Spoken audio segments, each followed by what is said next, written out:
Hello, I'm Alexander Jeffrey, a summer associate with the Clark-Esposito law firm. This presentation will discuss the types of export transactions and the parties involved.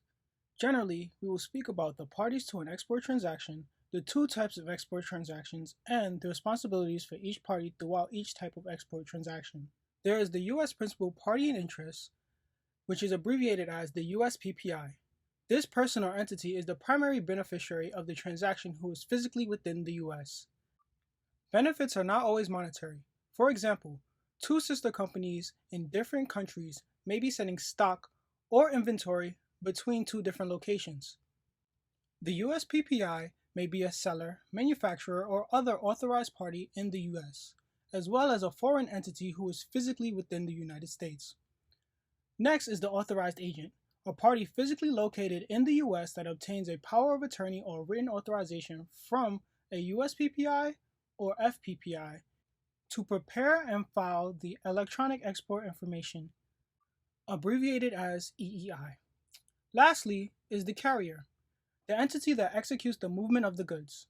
The carrier checks the documentation for the internal transaction number, or the exemption and exclusion citations. It is important to note that the carrier will not accept the cargo without the ITN or the citations.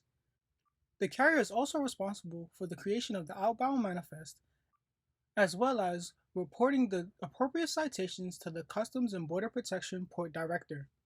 There's the foreign principal party in interest, which is abbreviated as FPPI. This is the party abroad who purchases the goods to whom final delivery will be made. Then there's the intermediate consignee, the party in the delivery country who is effecting delivery of the product to the ultimate consignee. Last is the ultimate consignee, the party that is located abroad and actually receives the export shipment in the final country. Often, in these transactions, the ultimate consignee is actually the FPPI. Now, we will discuss the shifts and responsibilities in each type of transaction. First is the standard export transaction. In this transaction, the USPPI controls the movement of the cargo. The USPPI has the choice to either hire an authorized agent to file their EEI or to do so themselves. After the EEI is filed, the carrier accepts the cargo with an ITN.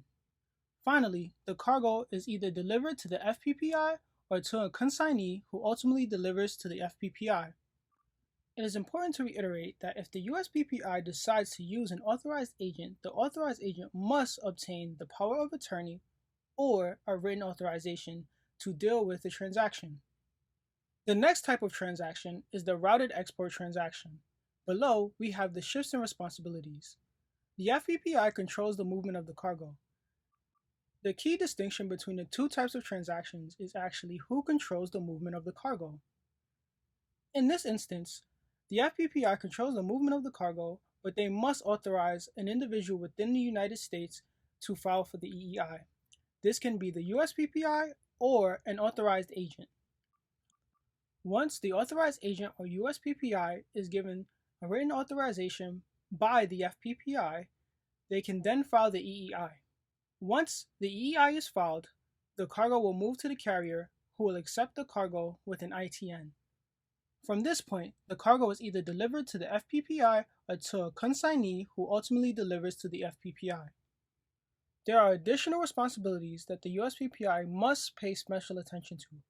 First is the licensing determination. The USPPI must check the license determinations for the goods being exported.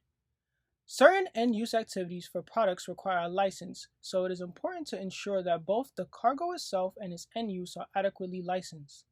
This means the USPPI should check whether they need a general or a special license for this transaction. Also, if an authorized agent is involved, the USPPI must provide the data and licensing information to them. This includes the name and address of the USPPI, the USPPI's employer identification number, the state of origin, a free trade zone if applicable, commercial description of commodities, quantity per unit of measure, origin of good indicator, value and license value, Schedule B or harmonized tariff schedule, all licensing information, and the export control classification number. In summary, this presentation discussed the parties to an export transaction, the two types of export transactions, and the responsibilities for each party throughout each type of export transaction. Here, at the Clark-Esposito law firm, our goal is to streamline the global business operations of importers, exporters, and the companies that support them. So if you have any additional questions, don't hesitate to reach out to us. Thank you for viewing.